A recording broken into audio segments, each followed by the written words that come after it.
मी म्हणजे कल्ला, मी म्हणजे यारी, मी इन्फॉर्मेशनची दुनिया भारी. मी म्हणजे कल्ला, मी म्हणजे यारी, मी इन्फॉर्मेशनची दुनिया भारी. मी म्हणजे ड्रामा, मी म्हणजे गाणी, मी म्हणजे गप्पांची रंगत न्यारी. मीच आहे रेडिओ, मीच आहे तुमची वाणी.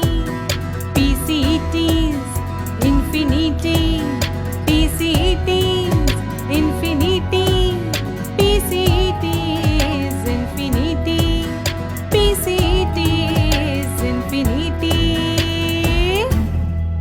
PCTs infinity 90.4 FM, reflecting you.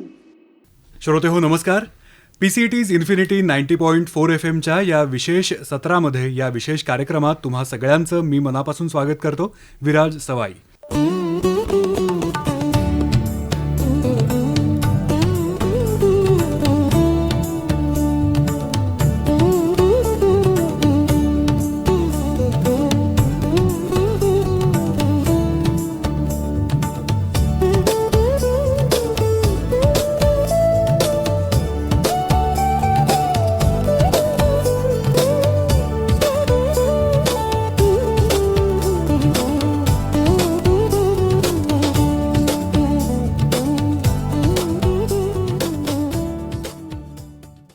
श्रोते हो, 22 सप्टेंबरपासून भारतात लागू झालेल्या नव्या GST कर प्रणालीवरती म्हणजेच वस्तू आणि सेवा कर यावरती सविस्तर आज आपण चर्चा करणार आहोत. आणि या चर्चेचा उद्देश सामान्य नागरिकांच्या मनात याविषयी असलेल्या शंका असतील किंवा त्यांच्या प्रश्नांचं निरसन करणं हा आहे.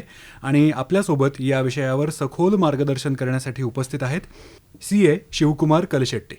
शिवकुमार सर, तुमचं खूप मनापासून स्वागत आहे इन्फिनिटीच्या स्टुडिओत. थँक्यू. तुमचं पण मनापासून धन्यवाद की मला अपॉर्च्युनिटी दिली की काही शब्द जे एक माहिती म्हणून, एक अवेअरनेस म्हणून आपण हा प्रोग्राम कंडक्ट करतो, त्यासाठी खरंच धन्यवाद तुमचा. अगदीच, कारण की खूप महत्त्वाचा विषय आहे आणि सगळ्यांच्याच उपयोगाचा असा विषय आहे. तर आपण सुरुवात करूयात. मला अगदी थोडक्यात पहिल्याच प्रश्नात सांगा की GST म्हणजे नेमकं काय?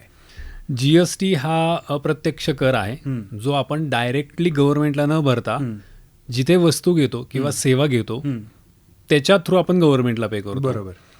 तर GST हा फक्त कलेक्शनचा पार्ट बिझनेस ओनरकडे राहतो. जो कोणी व्यापारी असेल तो फक्त कलेक्ट करून गव्हर्नमेंटला पे करतो. त्याच्या खिशातनं तो भरत नाही. तो भरतो फक्त ग्राहक, जो एंड युजर आहे, ज्याला आपण ग्राहक म्हणतो, जो ते गुड्स किंवा सर्व्हिस कन्झ्युम करतो, जो वापरतो, शेवटचा ग्राहक ज्याला म्हणतो, तो खरं कर भरतो GSTचा.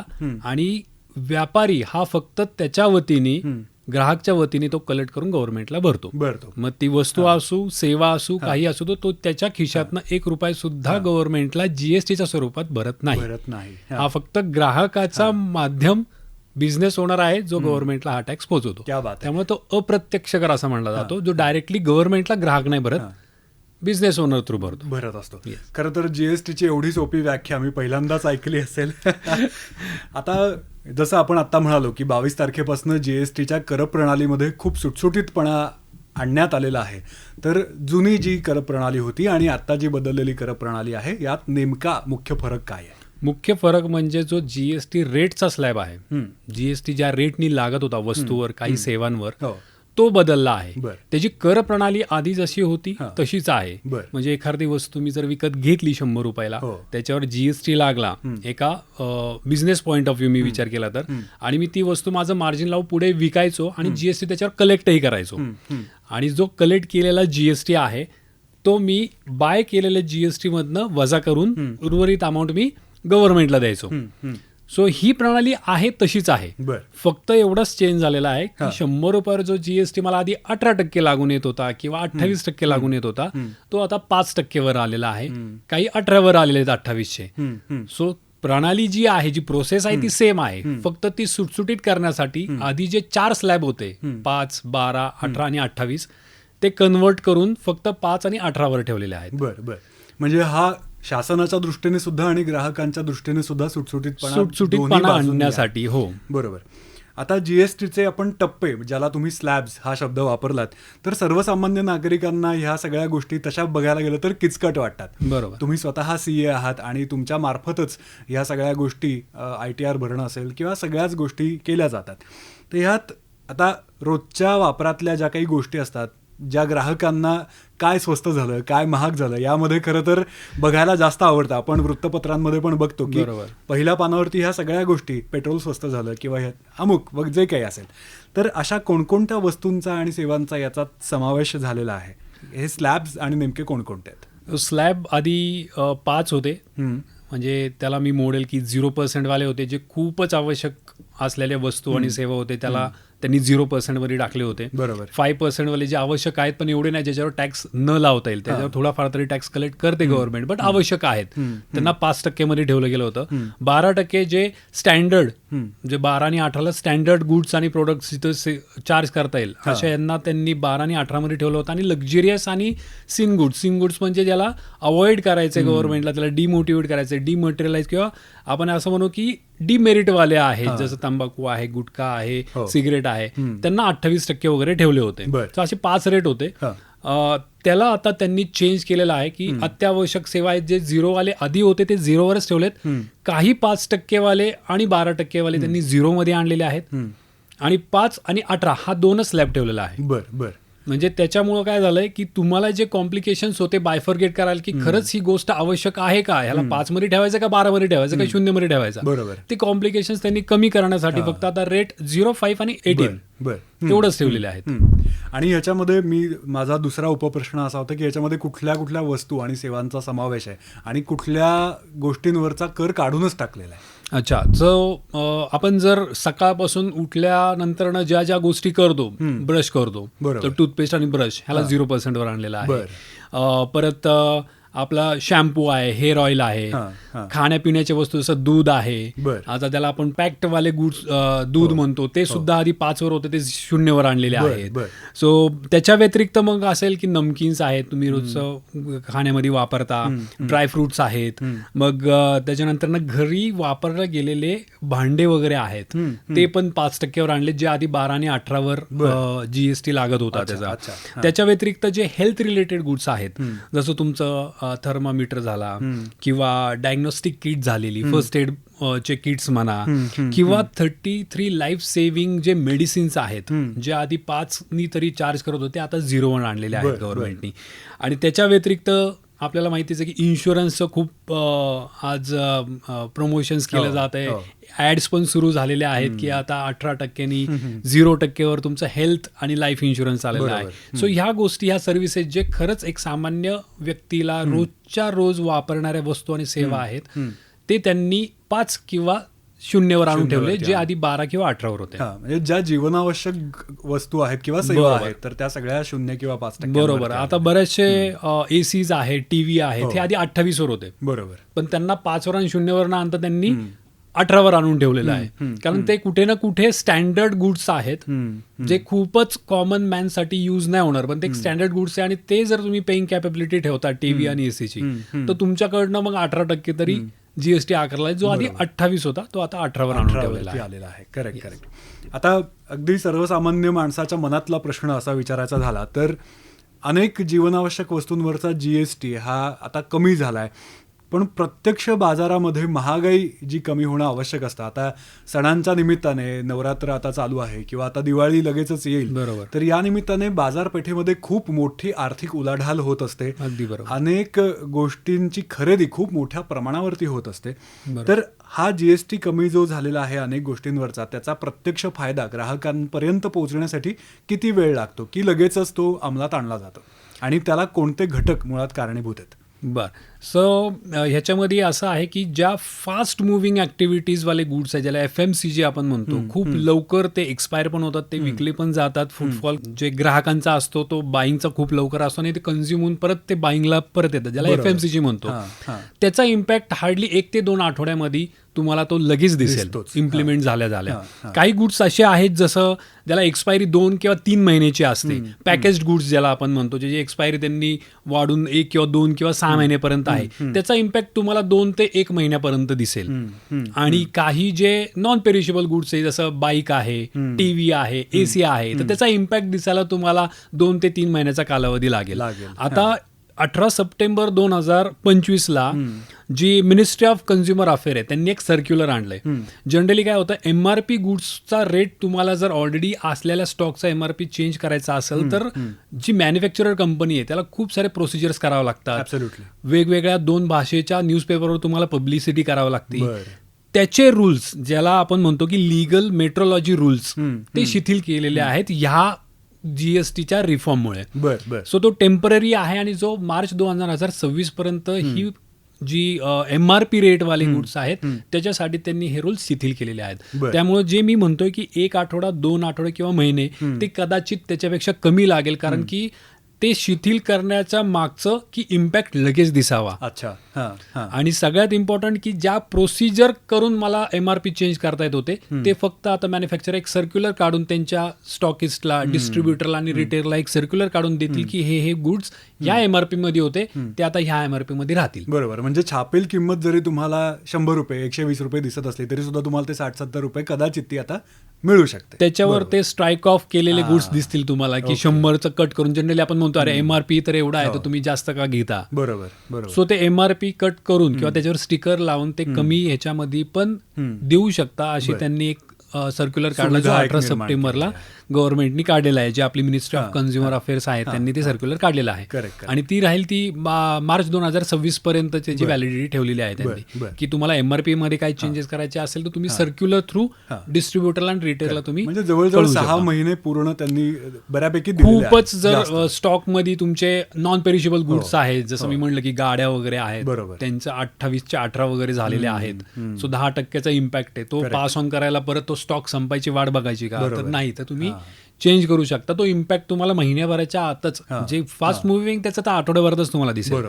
पण जे लॉंग लास्टिंग गुड्स असतात ज्याला आपण म्हणतो की त्याचा टर्नओव्हर खूप हळू असतो त्याला 1 महिने की 2 महिन्यामध्ये मॅक्झिमम सगळे प्रोडक्ट्स तुम्हाला ऑन मार्केट कमी रेटमध्ये मिळायला लागतात. बरोबर. जशी महागाई ही एकदम वाढत नाही तशी स्वस्ताई सुद्धा एकदम कमी होत नाही, एका दिवसात नाही होणार, त्याचा इम्पॅक्ट. त्यामुळे ग्राहकांनी ही गोष्ट खूप लक्षपूर्वक ऐकावी की आता जसं सरांनी सांगितलं की काही आठवडे ते काही महिने हा इम्पॅक्ट दिसायला जाणार आहे. त्यामुळे आपली मानसिक आणि आर्थिक तयारी सुद्धा त्या दृष्टीने आपल्याला प्लॅनिंगच्या दृष्टीने उपयोगी येईल. बरोबर. आणि जे फॅक्टर जे रिस्पॉन्सिबल राहतील याच्यासाठी ते आहे एकतर एक्झिस्टिंग असलेला स्टॉक, माझ्याकडे किती व्हॉल्यूम आहे. प्रत्येक बिझनेस ओनरकडं स्टॉक्सचा मॅटर करतं की ते किती होल्ड करू शकतात तो स्टॉक. तर तो एक फॅक्टर आहे जे ती त्या बिझनेस ओनरला, तर टाईप ऑफ बिझनेस ओनर म्हणतो की स्मॉल स्केल आहेत, मिड साईज आहेत, तर त्यांच्या स्टॉक होल्डिंगवर डिपेंड आहे की त्यांच्यापर्यंतचे आलेले गुड्स ते कधी सोल्ड आउट होतील आणि नवीन रेट्स लावतील त्याच्यावर डिपेंड आहे. कधी कधी असंही होतं की डिस्काउंटेड रेट्स काढलेत आम्ही तर तुम्ही बाय करा, सेल करा. सो तो फॅक्टर पण कुठे ना कुठे इतर रोल प्ले करणार आहे की किती अमाऊंट तुम्ही कमी लावताय आणि किती लवकर तुम्ही ते प्रोडक्ट डिस्काउंटेड रेटमध्ये सेल आउट करू शकता. तो फॅक्टर पण मॅटर करेल की बाबा तुम्हाला ते 2 आठवडे लागणार आहेत का 1 महिना लागणार आहे. आणि बरेच वेळा असंही होतं की मार्केट कॉम्पिटिशन, बरेचसे MRP गुड्स किंवा कन्झ्युमर गुड्स जे असतात, जे फास्ट मुव्हिंग कन्झ्युमर गुड्स असतात, तिथं कॉम्पिटिशन एवढी आहे की कंपनी टू कंपनी हे डिफर करणार आहे की आम्ही एवढं डिस्काउंट देतोय तर आम्हाला मार्केटमध्ये पेनिट्रेट करण्यासाठीचा इम्पॅक्ट, तो कुठं ना कुठं कॉम्पिटेटिव्ह मार्केट्सचा इम्पॅक्ट पण हे जे तुम्ही म्हणताय की किती लवकर आपल्याला ते दिसेल इफेक्ट, हा मॅटर करणार आहे त्या फॅक्टर्सवर. बरोबर आहे. म्हणजे आता GSTच्या कर प्रणालीमध्ये जो सुटसुटीतपणा आणण्याचा प्रयत्न केलेला आहे तर त्याचा फायदा जसा उद्योजकांना होतो तो ग्राहकांपर्यंत पोहोचवण्याची ही सर्वस्वी जबाबदारी उद्योजकांची आहे. अगदी बरोबर. बरोबर. तर आता ह्यामध्ये असंही सांगण्यात आलं की लहान व्यापारी आणि जे दुकानदार आहेत तर त्यांना या GSTचा फायदा होणार आहे किंवा सुटसुटीत प्रणालीचा फायदा होणार आहे, तो नेमका कसा होणार आहे? सगळ्यात आधी तर काही वस्तू जे आपल्याला स्वस्तमध्ये येत आहेत 13%, जर 18चं 5%वर झाला असेल तर नाही म्हणलं तरी एका प्रोडक्टवर 13%चा डिस्काउंट जर मला भेटत असेल तर त्याची क्वांटिटी मी बाईंग क्वांटिटी जास्त करायला चालू करतो, यूज जास्त होतो, माझा फुटफॉल कस्टमरचा जास्त वाढतो, माझी कॅश जी अडकलेली आहे स्टॉकमध्ये ती पटकनी ज्याला आपण म्हणतो वर्किंग कॅपिटल जे उद्योजकांना लागतं ते पटकनी मिळत. सो पहिला फॅक्टर येतो कस्टमर फुटफॉल तुमचा वाढणार आहे छोट्यावाल्यांना. इन्व्हेंटरी टर्नओव्हर तुमचा जो जुना पडलेला माल आहे तो कधी लवकर जाईल ह्याचं टेन्शन नेहमीच एका उद्योजकाला असतो. सो तो पटकनी त्याचा रिलीज होऊन जाईल. कॅश फ्लो जसं मी तुम्हाला सांगितलं, वर्किंग कॅपिटल जो स्टॉकमध्ये माझे अडकलेले पैसे आहेत ते लवकर रिलीज होतील. जनरली असतं की बाबा मी स्टॉकिस्ट पण असेल तर स्टॉकिस्ट रिटेलला देणारा जो क्रेडिट पिरियड आहे तो सुद्धा कमी व्हायचे चान्सेस आहेत, कारण की मी त्या रेटनी त्यांना 15 आणि 10 आणि 13% रेटनी कमी करून देतोय. तर त्यांचेही पैसे त्याच हिशोबाने लवकर सुटणार आहेत जे स्टॉकिस्ट आणि हे असतात डिस्ट्रीब्युटर असतात. आणि राहिला भाग ह्याच्या व्यतिरिक्त सर्व्हिस इंडस्ट्रीचा, गुड्स व्यतिरिक्त सर्व्हिस इंडस्ट्री, ती तर त्यांनी इमिडिएटली एका दिवसात ते इम्पॅक्ट तुम्हाला दिसायला लागेल, जो आहे इन्शुरन्सचा, लाईफ आणि मेडिक्लेम इन्शुरन्सचा. आणि तोच फायदा स्मॉल ट्रेडर्सला पण घेता येतो, ज्यांना आधी विचार करायचे की मला हेवी कव्हरवाला इन्शुरन्स नको कारण त्याचं प्रीमियम जास्त जात आहे. तर स्मॉल ट्रेडर्सला ही आता खरंच चांगली संधी आहे की त्यांनी त्यांच्या आणि त्यांच्या फॅमिलीला इन्शुरन्समध्ये आरामात जास्त कव्हरेजचं प्रीमियम भरून ते आणू शकतात त्यांच्या ह्याच्यामध्ये. आता जसं तुम्ही इन्शुरन्सचं म्हणाला तसं हॉस्पिटॅलिटीच्या बाबतीत सुद्धा या गोष्टी खूप पटकन दिसू शकतात अशा आहेत. हो, नक्कीच नक्कीच.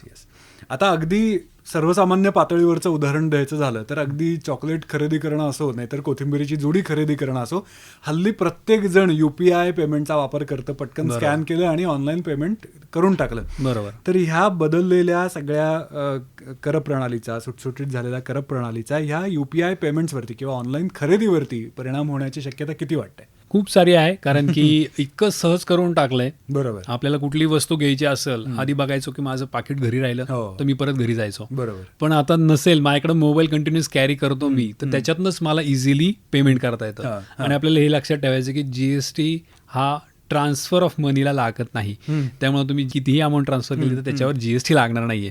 त्यामुळे बाय डिफॉल्ट जो सामान्य नागरिक कुठलीही वस्तू बाय करत असेल ना, तो विचार न करता डायरेक्टली पेमेंट करू शकतो, कारण की ट्रान्सफर ऑफ मनीला तुम्हाला GST लागत नाही.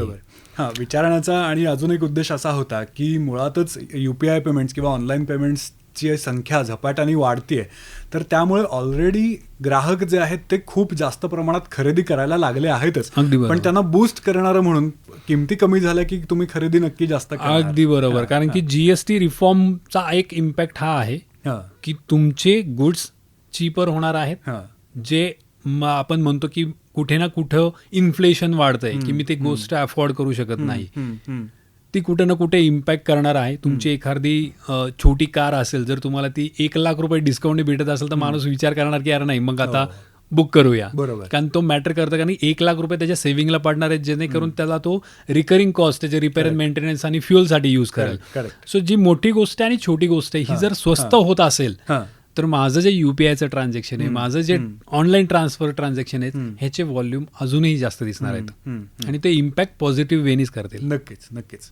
तुम्ही जसं म्हणालात की ग्राहक म्हणजे जो एंड पॉइंट आहे, तर त्याच्याच खिशातून सर्वस्वी तो पैसा जात असतो. पण व्यावसायिकांच्या दृष्टीने हा जो सुटसुटीतपणा आहे हा कसा उपयोगी त्यांना ठरणार आहे?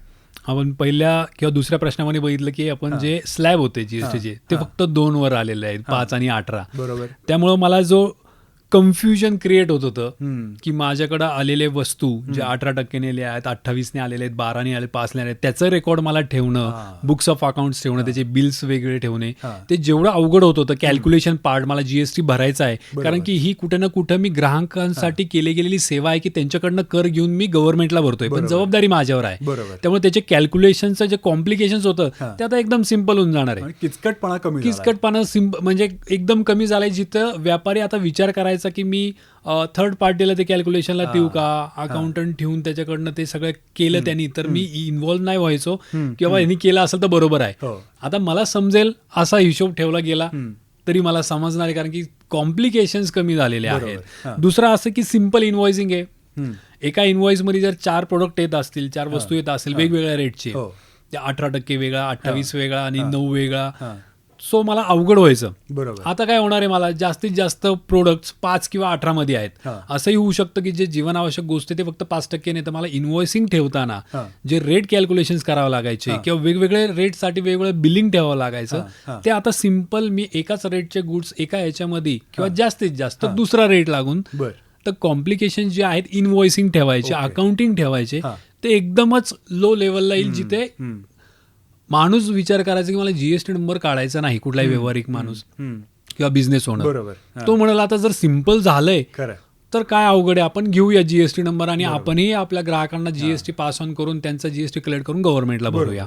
So simplification is easy way to collect the tax असं म्हटलं जातं. गव्हर्नमेंटला टॅक्स भरायचं अवघड नाहीये लोकांना, पण ते सिम्पल ठेवलं तर, जसं आपण म्हटलं UPI ID असेल तर आपल्याला जी वस्तू घ्यायची नाही ती पण घेतो का, कारण की simple way of making a payment. तसंच सिम्पल जर तुम्ही जीएसटी केलं तर त्याच्यामध्ये जे ग्राहक आणि जो व्यापारी आहे, सो व्यापारी जर आज 1 लाख असतील, 5 लाख असतील तर ते नक्कीच 6 आणि 7 लाख होतील, कारण की सिम्पल झालेलं आहे, कॅल्क्युलेशन सिम्पल झालेलं आहे, इझी झालेलं आहे की मला आता हिशोब ठेवायला पण माझा लोड कमी झालेला आहे. So it is easy for a businessman आणि easy for a government to collect. काय कॉम्प्लिकेशन्स होणार नाही. चान्सेस आहेत आधीच्या ह्याला की माझं प्रोडक्ट नेमकं 12 मध्ये जात होतं, HSN कोड ज्याला म्हणतो किंवा सॅक ज्याला म्हणतो, सर्व्हिस अकाउंटिंग कोड, की माझं 18 मध्ये जात आहे, कारण की टेक्निकल गोष्टी खूप असतात. त्याच्यामध्ये मी स्वतः कन्फ्युज असायचो की माझं 12 मध्ये आहे का 5 मध्ये आहे का 18 मध्ये आहे. मग मी इनव्हॉइसेस 12% लावल्या, नंतर मला कळायचं 6 महिन्यांनी अरे माझा कॉम्पिटिटर तर 18 लावतो आणि मी 12 लावलं. हे कॉम्प्लिकेशन्स कमी झाले तर नोटीस यायचे पण चान्सेस कमी आहेत. सो सुरक्षित ग्राहक आणि सुरक्षित व्यापारी ह्याचं एकच रिझन आहे की त्याला सिम्प्लिफाय करणं, त्याला किती कमी रेटमध्ये आणि किती सिम्पल ठेवताय आणि किती इझी ठेवताय, ह्याच्यावरनं त्याची इन्व्हॉल्वमेंट, तुम्ही जास्त इन्व्हॉल्व होणार त्याच्यामध्ये. त्यामुळे छोटे जे व्यापारी आहेत हे जास्त इन्व्हॉल्वमेंट दाखवतील जीएसटी नंबर काढून तो कॅल्क्युलेटिव्ह पार्ट स्वतःकडे ठेवण्यापुरता. येस. तर तुम्ही स्वतः CA आहात, ह्या सगळ्या गोष्टींवरती बारकाईने तुम्ही कायमच लक्ष ठेवून असता. अगदी बारीक बारीक झालेले बदल तुम्हाला सतत त्याच्या नोंदी ठेवाव्या लागतात. तर GST संदर्भात आता आपण जे बोललो ते खूप मूलभूत अशा गोष्टी बोललो, ढोबळ स्वरूपाच्या पण होत्या, पण त्या मूलभूत आणि महत्त्वाच्या होत्या. पण आता GST संदर्भामध्ये अजून अशा काही गोष्टी आहेत का की ज्याच्यामध्ये अजूनही संदिग्धता आहे किंवा पुरेशी स्पष्टता अजून त्या नियमांमध्ये किंवा बदललेल्या स्वरूपामध्ये आहे, किंवा अजून काही सुधारणा त्याच्यामध्ये आवश्यक वाटतात का? तुमचं वैयक्तिक मत या संदर्भात काय? अजूनही काही व्यापारी कन्फ्युज्ड असतात की कुठल्या जीएसटीचं क्रेडिट बेनिफिट मला भेटू शकतं, ह्याची लिस्ट अजून क्लिअर नाहीये. बऱ्याच वेळा असं होतं की व्यापारी म्हणतो की मी पर्सनल गोष्टीसाठी घेतलेल्या वस्तू, जशी मी कार आहे, मी कार घेतली तर त्याच्यावरचा जीएसटीचा बेनिफिट मला घेता येईल का, तो गव्हर्नमेंटनी नाकारलेला आहे. तो म्हणतो की मी हे बिझनेससाठीच वापरतोय तरी पण मला भेटणार नाही का, तर गव्हर्नमेंट म्हणती नाही देऊ शकत. त्याच्यावर झालेली सर्व्हिसिंग, त्या सर्व्हिसिंग, कारची सर्व्हिसिंग झाल्यानंतर मला जे इन्व्हॉइस येतं तेही जीएसटीचं असतं, त्याचे पार्ट्स असतात, त्याचे टायर्स असतात, जे काही ॲक्सेसरीज असतात गाडीचे त्याच्यावर पण कधी कधी रिपेअरिंगचं माझं सर्व्हिस बिल येतं, पण गव्हर्नमेंटने ते नाकारलेले आहेत. सो खूप साऱ्या वस्तू आहेत ज्याच्यावरचं क्रेडिट मी भले बिझनेसला वापरलं गेलं असेल त्याचा मला बेनिफिट पुढं घेता येत नाही. जनरली काय होतं की मी बाय केलेली वस्तू, मी कुठलीही वस्तू घेतली त्याच्यावर जीएसटी लागला आहे आणि मी जो बिझनेस करतोय ज्यांच्याकडनं मी ग्राहकांकडनं मी जीएसटी कलेक्ट करतोय, तर मी भरलेला जो जीएसटी बाय करताना तो मला सेट ऑफ म्हणजे बेनिफिट घेता यायचा आणि उरलेली अमाऊंट फक्त मला गव्हर्नमेंटला पे करावं लागायची. पण मी जी बाय करतोय, मी जे विकत घेतोय त्याच्यावरचा जीएसटी मला घेता येत नाही, कारण की काही गोष्टीत त्याचा नेगेटिव्ह लिस्टमध्ये त्यांनी टाकलं की तुम्ही ह्याचा जीएसटी बेनिफिट घेऊ शकत नाही. जसं आधी इन्शुरन्स होतं, इन्शुरन्सवर जीएसटी लागायचा, पण गव्हर्नमेंट ट्रीट करायचं की तो पर्सनल खर्च आहे, त्याच्यावर तुम्ही घेऊ शकत नाही. तुम्ही कुठलं मेंबरशिप फी पे केली असेल त्याच्यावर जीएसटी लागा, त्याच्यावरचा बेनिफिट घेऊ शकत नाही. तुम्ही गाड्या विकत घेतल्या, गाड्यावर जीएसटी लागत असेल तर त्याचा बेनिफिट घेऊ शकत नाही. सो अशी लिस्ट केलेली आहे. त्याच्यामध्ये अजूनही गव्हर्नमेंटला विचार करावा लागेल की खरंच मी गाडी बिझनेससाठी वापरतोय तर मला त्याचा बेनिफिटही घेता यायला पाहिजे, ती पर्सनल यूजसाठी मी घेत नाहीये. सो देर आर, म्हणजे असं म्हणता येईल की एक थिन लाईन आहे जी वाढवली पाहिजे गव्हर्नमेंटने त्याच्या क्रेडिटसाठी. तर क्रेडिट ब्लॉकिंगची जी कन्सेप्ट आहे ना ती अजून क्लिअर नाहीये, लोकांना अजूनही क्लिअर नाहीये. सामान्य ग्राहकांना म्हणेल किंवा सामान्य व्यापाऱ्यांना म्हणेल तर प्रत्येक गोष्टी ते फोन करून विचारतात की सर ह्याचा क्रेडिट मला घेता येईल का, त्यांनी तर घेतला, ते तर म्हणतात देता येतं, मग तुम्ही का देत नाही आम्हाला. सो हे अजून कन्फ्युजन आहे, ती स्ट्रीमलाईन केलं गेलेलं नाहीये. रॅदर असं म्हणता येईल की गव्हर्नमेंटने त्याला अजून शिथिल करावं की ज्या पण गोष्टी मी घेतल्यात, भले ते मग बिझनेससाठी असो पर्सनल यूजसाठी असतो, ते मला अलाव करा. बरोबर. जसं टीव्ही घेतला तर टीव्ही मी म्हणेल की मी घरी वापरतोय का बिझनेसला वापरतोय, मग तो नेहमी म्हणणार बिझनेस ओनर की नाही मी ऑफिसमध्ये घेतलाय टीव्ही, भले घरी घेतला असेल मग त्याचा जीएसटीचा क्रेडिट मला पाहिजे. एसी घेतला, एसी मी घरी लावलाय पण मी घेतोय बेनिफिट कुठं, ऑफिसमध्ये लावलाय एसी म्हणून बेनिफिट घेतो. इन्व्हर्टर लावला, लाईट्सचा असेल, फर्निचरचा असेल, घरी फर्निचर करतात पण त्याचं क्रेडिट मला इथं मिळेल का. सो ह्या गोष्टी आहे ना कुठे ना कुठे कॉम्प्लिकेशन्स मध्ये घेऊन जातात, कारण की मला त्याच्याची क्लिअरिटी नाही. फक्त गव्हर्नमेंटने एवढं सांगितलंय की कुठली वस्तू बिझनेससाठी असेल तर क्रेडिट घ्या आणि पर्सनल यूज साठी असेल तर नका घेऊ. पण बऱ्याचशा गोष्टी आहेत ज्या अर्धा यूज होतात. मोबाईल आहे, बरोबर आहे, मी डिफरन्शिएट करणं खूप अवघड आहे की मी बिझनेस साठी यूज करतोय का पर्सनल यूज साठी. शिवाय त्याच्या नोंदी ठेवणं आणि ते कळवणं ही एक बरोबर आहे. सो ITC ज्याला आपण म्हणतो, इनपुट टॅक्स क्रेडिट, त्याची कुठं ना कुठं त्यांचं डेफिनेशन क्लिअर केलं पाहिजे, जेणेकरून व्यापाऱ्याला ती संकल्पना एवढी सोपी वाटली पाहिजे की हा मला विचारायला गरज नाही पडली पाहिजे सीएला किंवा माझ्या कन्सल्टंटला जीएसटी की मला ह्याचं घ्यायचंय का नाही. त्याला कळलं पाहिजे की बाबा हे नाही घ्यायचं आणि हे घ्यायचंय, ह्याचं घ्यायचं तर ह्याचं अर्ध घ्यायचंय किंवा ह्याचं पूर्ण घ्यायचंय. बरोबर, तसं. कारण की मोबाईलवर वगैरे अजून पण गव्हर्नमेंट म्हणतं की हाफ घ्या. अच्छा, मग कधी हाफ घ्यायचं. सो ते आहे.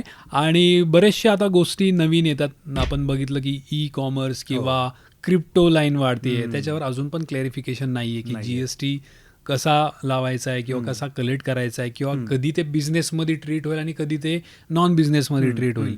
कारण की काय होतंय, बऱ्याचशा गोष्टी नकळत त्यांनी अवॉइड केलेत किंवा लांब ठेवलेत जीएसटी पासून. जसं पेट्रोलियम गुड्स आहेत किंवा इलेक्ट्रिसिटी आहे, इलेक्ट्रिसिटी हाफ आलेली हाफ नाही आलेली आहे, किंवा तुमचे फ्युअल्स असतील जसं मी म्हटलं पेट्रोल डिझेल वगैरे, त्याला अजून जीएसटी मध्ये आणलं नाही. तर त्याच्यावर अजून क्लिअरिटी लागेल, कारण की कुठे ना कुठे ट्रान्सपोर्ट एजन्सीवाले जे आहेत ते अजूनही पेट्रोल डिझेल भरतात पण त्याच्यावरचा जो वॅट आहे, जुना वॅट, त्याला जीएसटी मध्ये आणलं नाही, तो मला वापरता येत नाही. मग तो जर जीएसटी मध्ये आणला तर माझा ऑलमोस्ट 40 to 45% कॉस्ट फ्युअलची असते. बरोबर. तर ती मग त्याचा बेनिफिट मला तर जीएसटी मध्ये आणल्यानंतर मला बिझनेसमध्ये घेता येईल. करेक्ट. म्हणजे मी जीएसटी आता नंबर का होल्ड करत नाही, कारण मला मी अवॉइड का करतो, कारण की ह्याचा जो मेजर खर्च आहे तो जीएसटी मध्येच आलेला नाही, तर मी कशाला जीएसटी घेऊ. व्यापाऱ्यांचा हा मुद्दा असतो.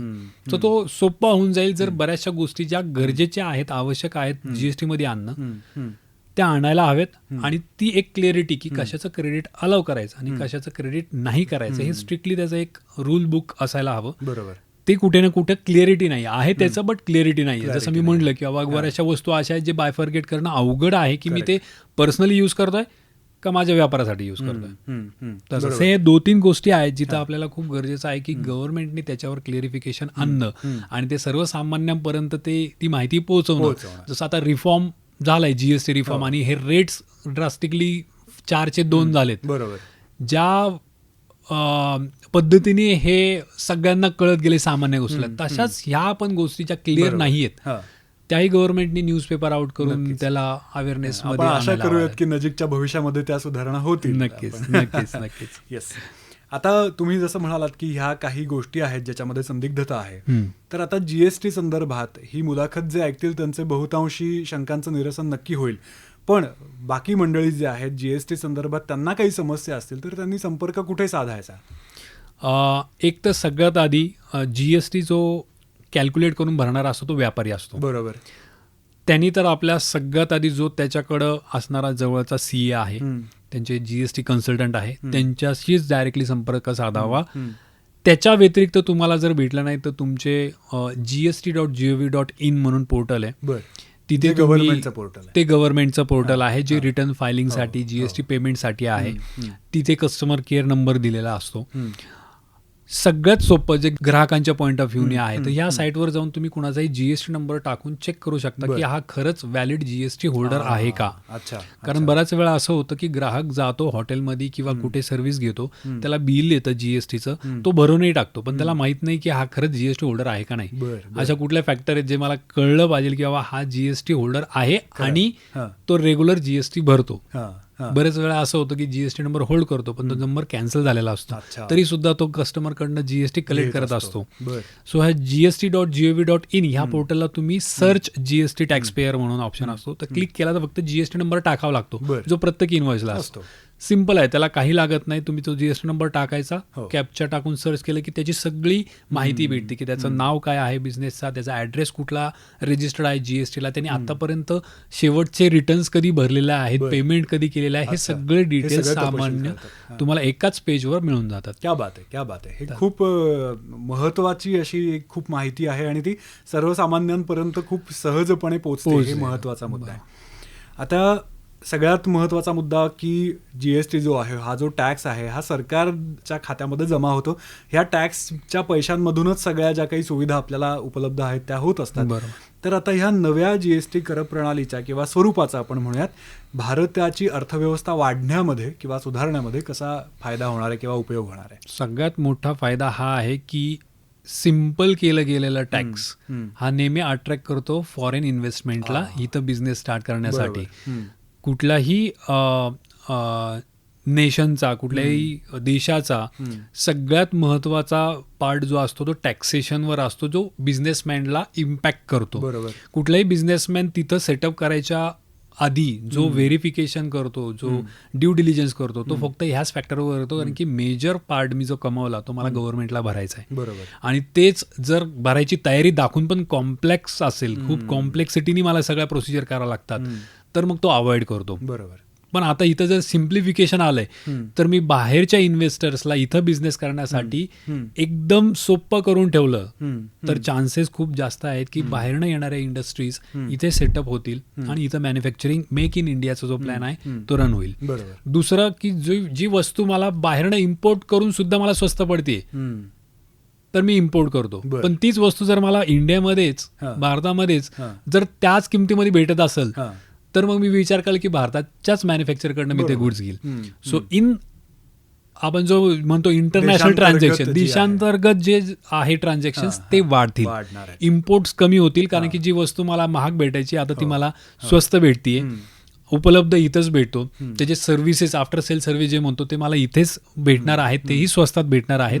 सो कुठे ना कुठे आपण म्हणू की जी बाहेर जाणारी करन्सी आपली इंडियाची, ती इंडियामध्ये स्थिरावेल आणि बाहेरचे जे लोक आहेत ज्यांना इथे स्थिर करायचं एक बिझनेस, त्यांना आपण वेलकम करतो की आम्ही सिम्प्लिफाय केलंय, तुम्ही या, तुमचा सेटअप करा, मॅन्युफॅक्चर करा.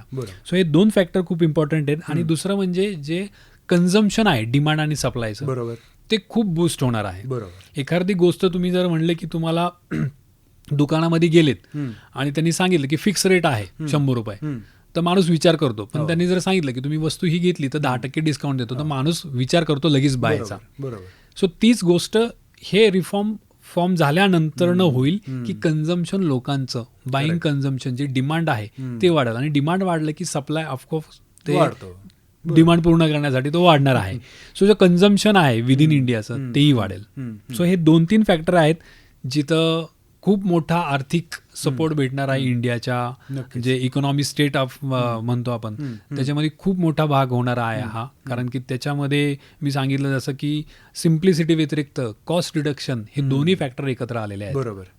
तेव्हा आपण जसं मगाशी म्हणालो तसं हा सकारात्मक परिणाम नव्या कर प्रणालीचा हा सगळ्या भारताच्या नागरिकांवरती, उद्योगांवरती, ग्राहकांवरती नक्कीच होणार आहे. तर आता शेवटी जाता जाताना जीएसटी बाबत सर्वसामान्य नागरिकांनी ध्यानात ठेवाव्यात अशा कोणत्या गोष्टी तुम्ही सांगाल? कुठलीही वस्तू बाय करताय, तुम्ही घेताय, त्याचं इनवॉइस पक्का असलं पाहिजे. बरोबर. ज्याच्यावर जीएसटी लागलेला असेल, ते ऑनलाईन घेताय किंवा तुम्ही स्टोअरला जाऊन घेताय, तुम्हाला हे चेक करणं गरजेचं आहे की त्याचं इनवॉइस, कारण की कुठे ना कुठे ते इनवॉइस, तुमचं ते बिल तुमच्या वॉरंटी अँड गॅरंटीसाठी पण प्रूफ म्हणून राहतं. बरोबर. त्याच्यावर असा कल असतो की जीएसटी तुम्ही नका देऊ, आम्हाला कच्चं बिल द्या, असाही कल ग्राहकांचा असतो. बरोबर. तसं करू नका, कारण की ते गरजेचं आहे. जीएसटी फ्लो व्हायला पाहिजे, तो आपल्या आर्थिक ह्याच्यामध्ये पण गव्हर्नमेंटच्या आर्थिक हेल्पसाठी पण होतो, जे कुठे ना कुठे तुम्हाला ब्लॅक मार्केट स्टॉप करता येईल. बरोबर. त्याच्यासाठी दुसरं आहे की तुम्हाला ॲटलिस्ट बेसिक जे आपण रोजच्या वापरणाऱ्या वस्तू आहेत त्या वस्तूवर लागतं किंवा नाही लागत एवढं जरी माहिती झालं की जीएसटी याच्यावर लागतो आणि याच्यावर नाही लागत, ह्या बेसिक गोष्टी पण तुम्हाला समजून घ्यायला पाहिजे. किती लागतो हा दुसरा भाग आहे. बरोबर. पण ऍटलिस्ट ह्या गोष्टीवर, जसं आता इन्शुरन्सचं माहीत झाली सगळ्यांना की आता नाही लागणार आहे. बरोबर. आणि कुठल्या गोष्टी आहेत ज्या लागणार आहेत, त्या 2 गोष्टीवर फक्त तुम्हाला फोकस करता आलं की बाबा ह्या गोष्टीवर लागत नाही आणि ह्या वस्तूवर लागतं, जेणेकरून तुम्ही तुमची फसवणूक टाळू शकता. कारण एखाद्याने जर लावला आहे जीएसटी तर तो चुकीचा तर लावणार नाही, बरोबर, 5चा 12 किंवा 18 तर लावणार नाही, पण लावलाय तो गरजेचा आहे का नाही, म्हणजे त्या गुड्सला किंवा त्या सर्व्हिसला आयदर लागतो किंवा नाही लागत, ही जरी माहिती असेल सामान्य माणसाला तरी पुरेशी आहे. तिसरा पार्ट झाला की ऑनलाईन आता खूप ट्रान्झॅक्शन होतात, फसवणूकही होते, तर ती ऑथेंटिसिटी त्यांनी चेक केली पाहिजे. ऑनलाईन बऱ्याच वेळा बाय करताना आपण बघतो की इन्क्लुझिव्ह ऑफ जीएसटी किंवा एक्सक्लुडिंग जीएसटी असं लिहिलेलं असतं. त्यामुळे मी जी वस्तू बाय करायला जातो 1000 रुपयाची, ती नंतर चेकआउट करताना दिसती 1800 किंवा 1200 वेगळी दिसती. बरोबर. सो पुढे चेकआउट करताना तुम्ही आधीच चेक करा की ही खरंच जीएसटी इन्क्लुडिंग आहे का एक्सक्लुडिंग आहे, ती अवेअरनेस असायला हवी. बरोबर. सो ऑनलाईनच्या ह्याच्यामध्ये तुम्हाला नक्कीच ती काळजी घ्यावी लागेल की जीएसटी कंपल्सरी लागतो, हे ऑनलाईनला फिक्स आहे. कारण की गव्हर्नमेंटनी ई कॉमर्सला जे रजिस्टर्ड आहेत त्यांना कंपल्सरी जीएसटी केलेला आहे, इरेस्पेक्टिव्ह तुम्ही किती छोटे व्यापारी आहात. त्यामुळे ऑनलाईनच्या प्रत्येक वस्तूवर जीएसटीचं बिल येतं. मग ते जीएसटी 0 असेल तरी जीएसटी 0 म्हणून येतच. पण ते येतं. छोटे डीलर्स असतात ज्याला आपण रिटेलर म्हणतो, स्वतः आपण जातो फिजिकली मॉलमध्ये वगैरे, जर त्यांचा पूर्ण वर्षाचा टर्नओव्हर 40 लाखाच्या आत असेल तर त्यांना जीएसटी लागत नाही, ते जीएसटीच्या ब्रॅकेटमध्ये येत नाही, ते जीएसटी नंबर काढतही नाहीत, ती गोष्ट वेगळी आहे. पण तो जर ऑनलाईनला रजिस्टर्ड असेल तर कंपल्सरी जीएसटी लागतो, भले त्याचा टर्नओव्हर 1 रुपया असेल. 1 रुपया असला. त्यामुळे प्रत्येक ऑनलाईन ट्रान्झॅक्शनला जीएसटी हा बघितलाच गेला पाहिजे. हे खूप चांगलं पाऊल करत सरकारने उचललं असं म्हणूयात. नक्कीच. आणि जे मंथली बजेट आहे तुमचं, तुम्ही त्या हिशोबाने प्लॅन करा. आता कुठे ना कुठे तुमचे सेव्हिंग्स होणार आहेत, तर त्या सेव्हिंग्सला तुम्ही योग्य ठिकाणी त्याचा वापर करा. आणि नक्कीच आपले जे राईट्स आहेत, कन्झ्युमर राईट्स, की बिल घेणं, त्याच्यावरचा जीएसटी नंबर चेक करणं की खरंच ऍक्टिव्ह आहे का नाही, आणि ते बिल जपून ठेवणं. आणि जसं मी सांगितलं की जीएसटी पोर्टलचा जास्तीत जास्त उपयोग करून खरंच ऑथेंटिसिटी त्या जीएसटी नंबरची आहे का, त्या व्यापाराची आहे का, हे चेक करणं हा तुमचा राईट आहे. आणि तुम्ही त्याला बोलूही शकता की बाबा तुझा जीएसटी नंबर कॅन्सल्ड आहे, तरी सुद्धा तो आमच्याकडनं जीएसटी आकारतोय, हे तुम्ही त्याला हक्काने सांगू शकता, कारण तो आपला राईट आहे. कारण की तुमचे पैसे गव्हर्नमेंटला जाणार आहेत, आणि जर त्याचा नंबर कॅन्सल असेल तर तुमचे पैसे त्याच्या खिशात जाणार आहेत, कारण तुमच्या वतीने ते गव्हर्नमेंटला पे करणार आहे. तुम्ही जरी पे करत असला तरी तुमच्या वतीने तो व्यापारी गव्हर्नमेंटला पे करत असतो. त्यामुळे तर मी म्हणला ना की तो डायरेक्ट टॅक्स नाही, इनडायरेक्ट टॅक्स आहे, पण तो जातोय तुमच्या खिशातनं. पण तो जातोय खरंच गव्हर्नमेंटकडे का, ह्याची क्रॉस व्हेरिफिकेशन करण्यासाठी तुम्ही खरंच त्याचा जीएसटी नंबर ऍक्टिव्ह आहे का आणि तो नियमितपणे जीएसटी भरतोय का, हे ऑनलाईन चेक करा. क्या बात आहे. खरंच शिवकुमार सर, तुम्ही आज खूप जास्त महत्त्वाच्या गोष्टी आणि खूप सोप्या भाषेमध्ये आमच्या श्रोत्यांपर्यंत पोहोचवल्यात. यासाठी तुम्हाला खूप खूप म्हणजे धन्यवाद देऊ तितके कमी आहेत. आणि अशाच महत्त्वाच्या विषयांवरच्या चर्चा श्रोते हो तुम्हाला ऐकायच्या असतील तर इन्फिनिटी कम्युनिटी रेडिओ 90.4 FM हा तुम्ही अवश्य ट्यून करा. आणि पुन्हा एकदा शिवकुमार कलशेट्टी सर, तुम्ही आज वेळात वेळ काढून इन्फिनिटीच्या स्टुडिओमध्ये आलात, त्याबद्दल खूप मनापासून धन्यवाद. तुमचे आभार, थँक्यू मला ही संधी दिल्याबद्दल. नक्कीच असेच अवेअरनेस, असेच टॅक्सेशनची माहिती एकदम सरळ आणि सिंपल भाषेमध्ये जशी आपल्याला देता येईल नागरिकांपुरतं, सामान्य माणसापुरतं जशी पोहोचवता येईल, ते आपण प्रयत्न करत राहू. थँक्यू. तुम्हाला पुन्हा एकदा इन्फिनिटीच्या स्टुडिओमध्ये येण्याचं मी आत्ताच आमंत्रण देतो. थँक्यू. खूप खूप धन्यवाद. थँक्यू.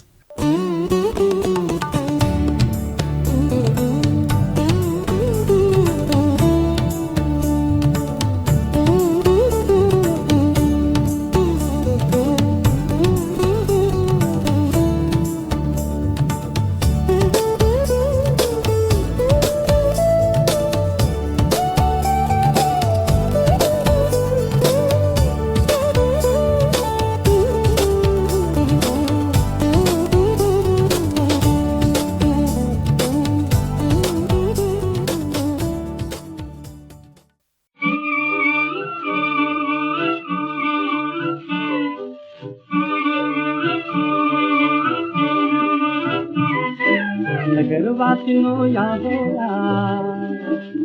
नगरवासिनो या होया तुम या होया जुने फेकुली नवीन घ्या जुने फेकुली नवीन घ्या नगरवासिनो या होया जगा वेगळा हा व्यापार दानासाठी हा व्यवहार जगा वेगळा हा व्यापार दानासाठी हा व्यवहार पेट लुटूनी सारिया सारिया सारिया जुने फेकुली नवीन घ्या नगरवासिनो या होया नगरवासिनो या होया तुम्ही या होया तुम्ही या होया जुने फेकुली नवीन घ्या आणा फेका मळके लक्तर घेऊन जाहो दुकुल पितांबर आणा फेका मळके लक्तर घेऊन जाहो दुकुल पितांबर फुटके दाता खडके घ्या खडके घ्या खडके घ्या खडके घ्या जुने फेकुली नवीन घ्या नगरवासिनो या होया नगरवासिनो या होया तुम्ही या होया तुम्ही या होया जुने फेकुली नवीन घ्या रही पात्रे सुंदर मुक्त करे या हिरे जवाहीर हिरे जवाहीर हिरे जवाहीर दैन्य देऊनी सौख्य घरीन्या सौख्य घरीन्या जुने फेकुली नवीन घ्या नगरवासिनो या होया तुम्ही या होया तुम्ही या होया जुने फेकुली नवीन घ्या उघडे लक्ष्मीचे उद्यान वर्ण संहिता राधामान राधामान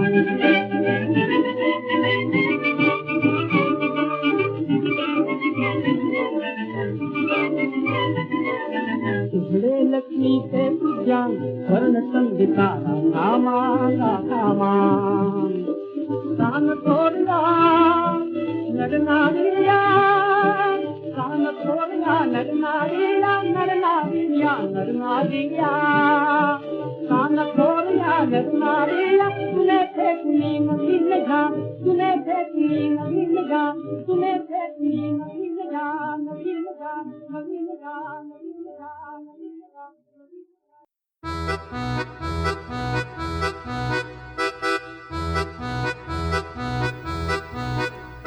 गप्पा आहेत, गाणी आहेत, मुलाखती आहेत, नाटक आहे, श्रुतिका आहे, आणि शास्त्रीय संगीत अगं आहे.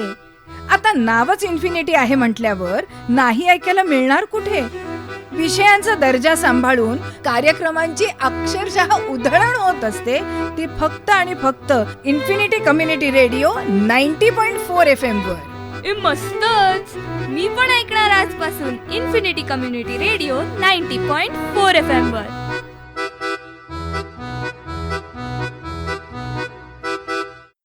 श्रोते हो, आम्हाला माहिती आहे इन्फिनिटी रेडिओवर प्रसारित होणारे सगळेच कार्यक्रम तुम्हाला ऐकता येत नाहीत. कधी कधी खूप आवडीचा कार्यक्रम ऐकायचा असतो पण नेमकं काहीतरी काम येतं आणि ऐकायचं राहून जातं. पण तुमच्यासाठी काही निवडक कार्यक्रम आपण आपल्या YouTube चॅनलवर अपलोड केलेत.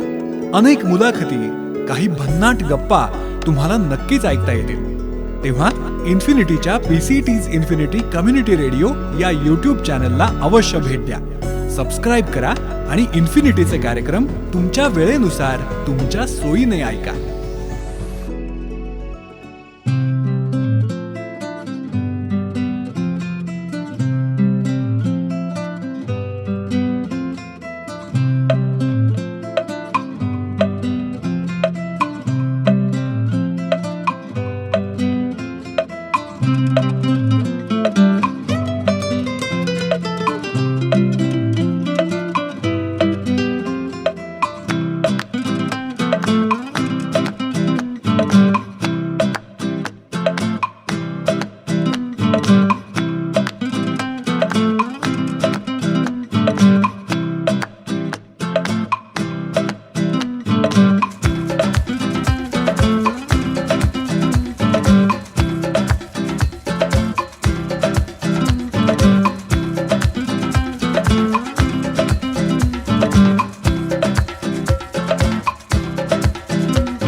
गाणी ऐकायला कोणाला आवडत नाही? अर्थात प्रत्येकालाच आवडतात. मग हीच गाणी तुमच्या आवडत्या कलाकाराची, संगीतकाराची किंवा गीतकाराची असतील तर किती मज्जा येईल नाही? अहो मग वाट कसली बघताय?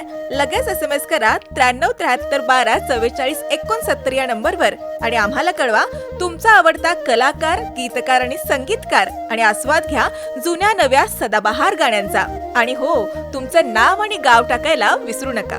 यासाठी ऐकत रहा PCT's इन्फिनिटी 90.4 FM RJ विद्यासोबत.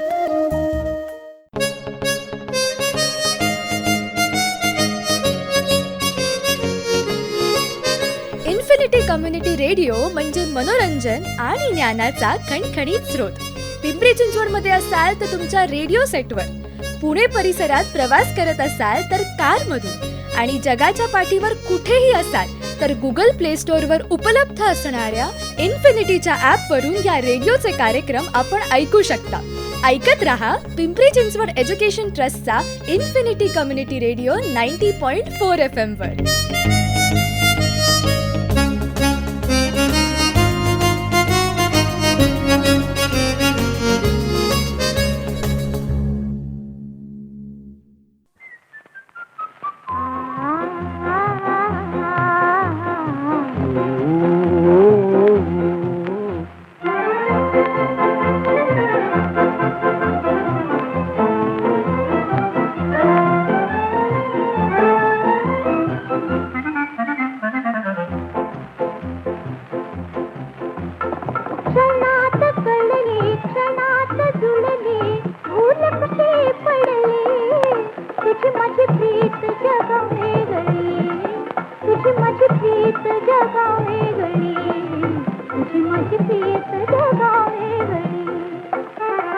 क्षणात कळली, क्षणात जुळली, भूल कशी पडली, तुझी माझी प्रीत जगा वेगळी, तुझी माझी प्रीत जगा वेगळी, तुझी माझी प्रीत जगा वेगळी.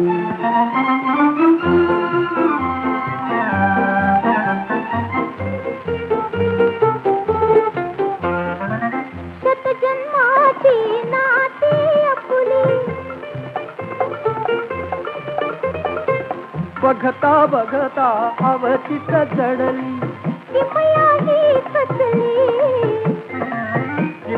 ही कसली, तुझी माझी प्रीत जगा वेगळी, तुझी माझी प्रीत जगा वेगळी, तुझी माझी प्रीत जगा वेगळी.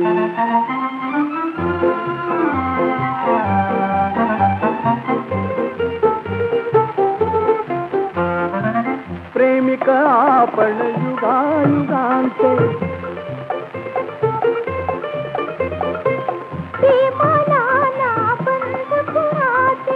गाठ तिथे बसली, तुझी माझी प्रीत जगा वेगळी, तुझी माझी प्रीत जगा वेगळी, तुझी माझी प्रीत जगा वेगळी.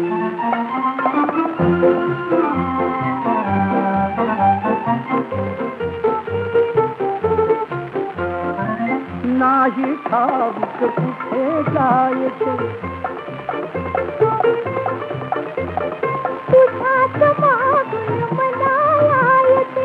वाट आता ठरली, तुझी माझी प्रीत जगा वेगळी, तुझी माझी प्रीत जगा वेगळी, तुझी माझी प्रीत जगा वेगळी.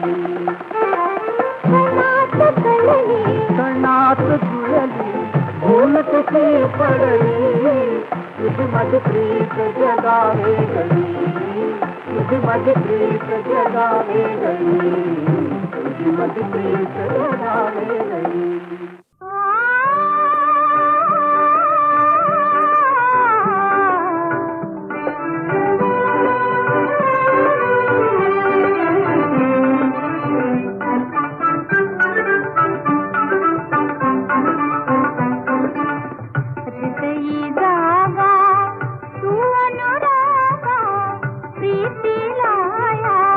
देशील का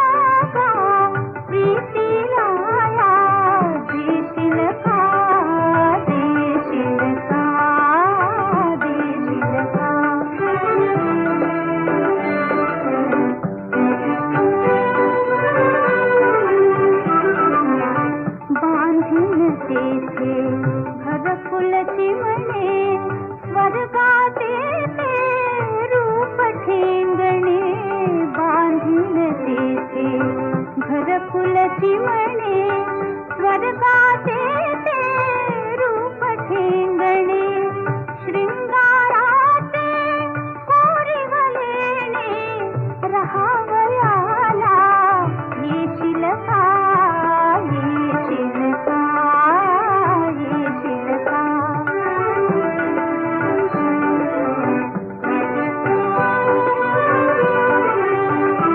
दोन मनाची उघडी दारे दोन मनाची उघडी दारे आत खेळते वसंत वारे आत खेळते वसंत वारे दीपलोचनी सदैव तू रे संध्या तारक होशील का होशील का होशील का हृदयी जागा तू अनुरागा प्रीतीला या देशील का देशील का देशील का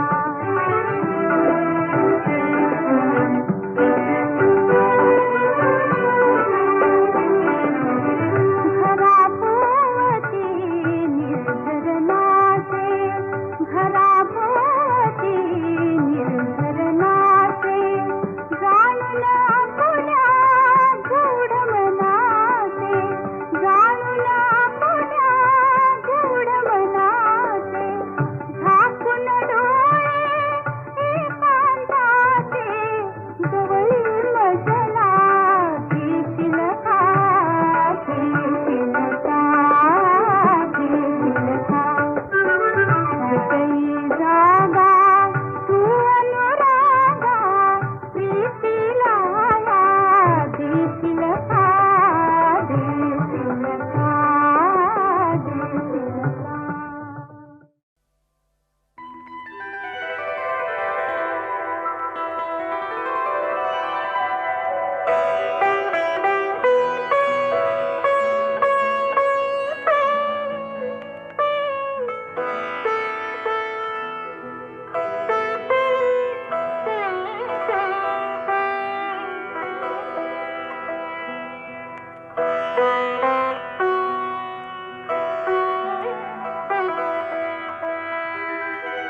माझ्या मनी प्रियाची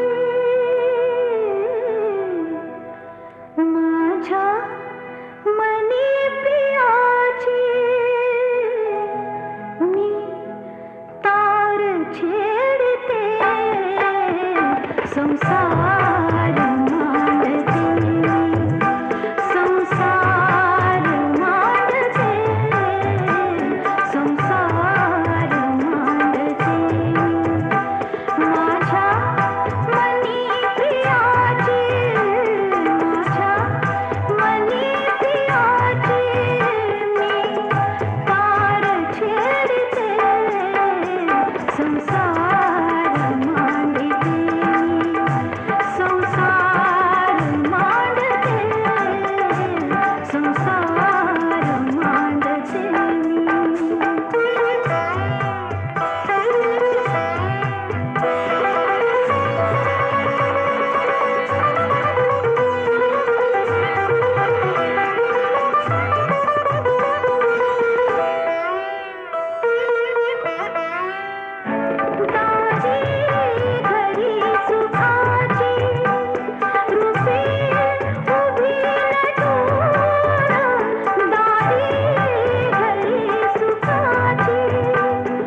जगण्याशी व्हावी आता फुलटू दोस्ती टेन्शन को मारो गोले बदलो ग्रॅव्हिटी तुमची नियमची हो दे युनिटी तुमची नियमची हो दे युनिटी गाजू दे PCT Infinity PCT Infinity PCT Infinity PCT Infinity